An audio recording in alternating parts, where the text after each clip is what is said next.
Ruslan. The interesting part about TikTok in particular is that you have to respect people's attention spans. You can't just pull up and think that because what you have to say is important that people are gonna rock with you. So you have to, every frame, every second, the opening attention getter, getting them to rewatch the video. There's a degree of, you gotta respect people's attention span, or it's not gonna work. Whereas like the YouTube generation seems like it's more about clout and like, so you just watch certain people because you watch them. TikTok, you could have 1 million followers and flop. Your video people can don't flop. Care.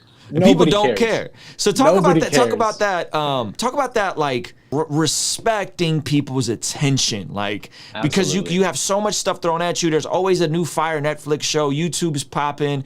You got IG Reels.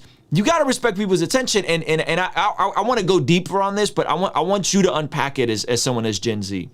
Well, you know, it's funny. God gives grace to the prideful. No, he gives grace to the humble. And I'm telling you, I've talked to so many. It's funny. I'll just be honest. I've talked to a lot of pastors and people in ministry who I've been able to connect to, and they ask me about TikTok and all these things. And it's always the same thing, right? They film, and when they film the TikTok or whatever it is, the video, they say, "Well, I have a good message, and I don't want to shorten it down. So if people want to listen, they'll listen." And I just bluntly tell them, I say, no, they won't. Like, you have to humble yourself and understand. Someone scrolling through their phone most likely doesn't know you. Like they don't care what you have to say. Like you haven't done anything for them yet, right? It's you must provide value to people. Come on. It's not about people following you. It's not about people giving you something. How dare someone get on an app and expect people to give them something? Come on, bro. Like Ruslan, the reason why you do such a great job, first of all, this guy will post 4 YouTube videos a day. Like, I'll do 4 TikToks a day, but my man's is out here doing 4 YouTube videos a day. That's wild, first of all. Second of all, you provide value to your people. You update them about the news. You give them debates. You talk about tongues. You talk about this Bible. You know, you give them juicy stuff, right? So you can't just go on TikTok and be prideful. No. So I don't know if you've seen some of my TikToks, but I mean, people all the time tell me, they're like, "Hey, you talk way too fast." I'm like, "No, I don't." Actually, if you were to say one thing I'm working on, it's actually to talk faster. Come on. With every single new video that I make, it's how can I get this out in a quicker way? And that's just because you must always be improving. Can I tell you something I really love to do every day? Recently, I've taken a little bit of a break. I pushed myself really hard this whole year with Bible school and ministry at the same time. So like, I'll just be honest, I needed some rest. But as I'm starting back up, I wake up every day, I'm thinking, you got to act like you have no followers. You got to act like you've done nothing. Come on. Nobody cares about what I have to say. I must hear God's voice every day. I must say what God needs to be said, and I must do it his way. And if I don't obey him today, it won't work out like it needs to. Yeah. My past of how many views I've gotten, I mean, TikTok, it's funny. I think it's like 200 million views. But you know what? None of those views count for today. They're all gone. They're all done, actually. In fact, people have already probably forgotten 75% of the things I've said, people have already forgotten. I call it disruptive value. And what I mean by disruptive value is you have to care about the things that the people you're trying to reach care about. You have to care about what they care about. So if you don't care about what they care about, how dare you feel entitled for their attention? How dare you feel that you're so important, or you're so handsome, or you're so pretty, or you're so cool that they're gonna reward you with their most valuable commodity, which is their time and attention. So I think that's what I love about your generation, and what I love about TikTok in particular is you really have to reverse engineer the entire equation.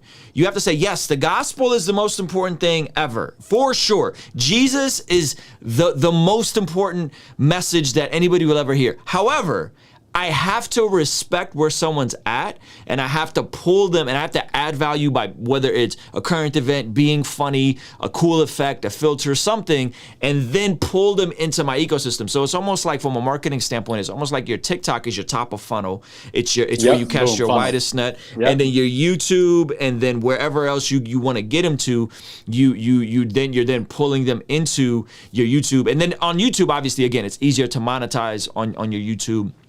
And I think TikTok's starting to monetize now. So dude, that is so good, and I appreciate you saying that. So in terms of the folks here, you said 50. What was the percentage? 54% of Gen Z want to be a creator or a influencer of some kind. Yeah, it's. I think it's over half. Gen Z was polled, and like their highest occupation that they aspire to be is a content creator. That's crazy. Out of that, only 0.001% will actually be able to do it. But it doesn't have to be that bad.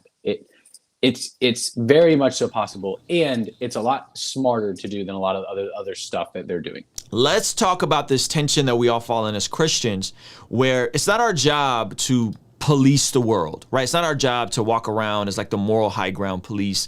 And I always reference 1 Corinthians chapter 5, and you guys are like, what is 1 Corinthians chapter 5? 1 Corinthians chapter 5, if you haven't read it, it's about drama in the church, a dude sleeping with his stepmom, written to the church of Corinth, which is a lot similar to America.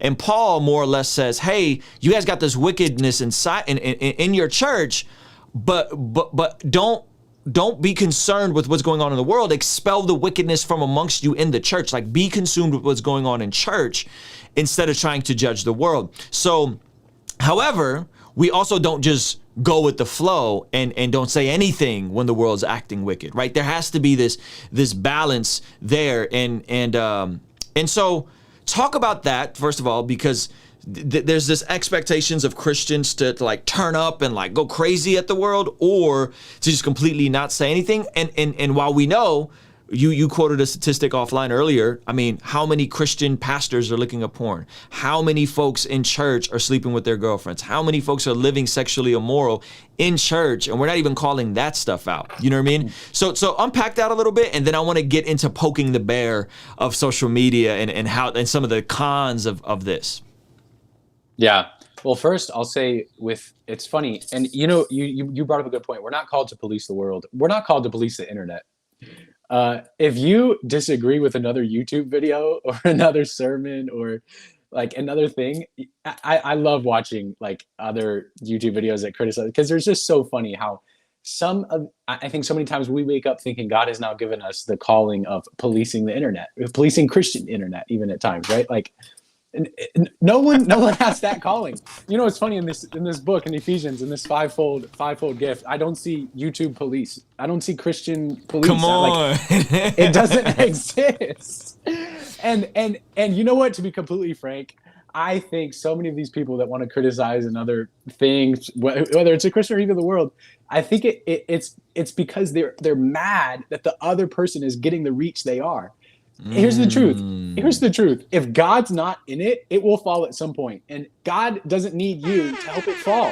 Like, come on. Especially separate of an actual immoral thing that happened. Right. Right. Obviously, we know actual scandals of immoral things that have happened. We understand it's important to talk about that, right? But if you're just disagreeing theologically with another person, you have no grounds for causing them to stumble. Yep. Even if they're theologically wrong, you have no grounds. And that's just even to say in the Christian church. And now we're going to talk about the world and the Lil Nas X stuff and all that. I'll be honest. I use those topics I use those names or the news to talk about the theme of whatever it is the theme of, whether it's pronouns or LGBTQ or salvation. And then I'll talk about the theme of the Bible. So honestly, it's to get people's attention and then talk to them about how the Bible relates. But I really intend to you never want to throw people in the dirt, which is sadly what a lot of people do. Kingstream Entertainment, Ruslan. King came down and bore it all. Conversations front of the fireplace. I know a few things, never claim to know it all. Conversations front of the fireplace. Joshua the king came down and bore it all. Conversations front of the fireplace. I know a few things, never claim to know it all.